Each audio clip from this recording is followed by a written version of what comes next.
ఇవాళ నేను చేసిన మామిడికాయ పచ్చడి ఎలా ఉందో చెప్పండి. వేడి వేడి అన్నంలో ఆవకాయ కలుపుకొని తింటే ఆహా అన్నట్టుంది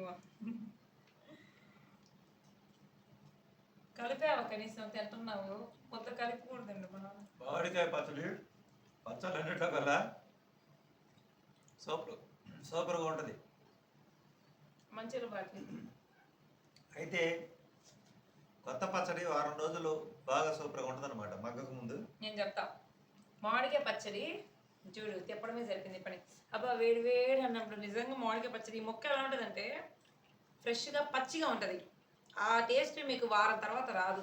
నాకు ఫస్ట్ పెట్టిన పచ్చడి ఫ్రెష్గా ఉంటేనే ఇష్టము. నేను బజార్ నుంచి టిఫిన్ మామిడికాయ పచ్చడి అంటే తెచ్చుకున్నాను కాదు, మామిడికి 4 ఇడ్లీ నేను రవ్వ దోశ తెచ్చుకున్నా, రవ్వ దోశ తిని కూడా మళ్ళీ పచ్చడి తింటున్నా.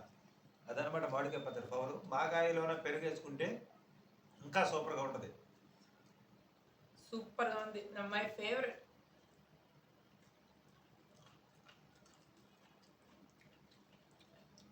నచ్చింది మా వీడియో నచ్చితే లైక్ చేయండి, షేర్ చేయండి, సబ్స్క్రైబ్ చేయండి.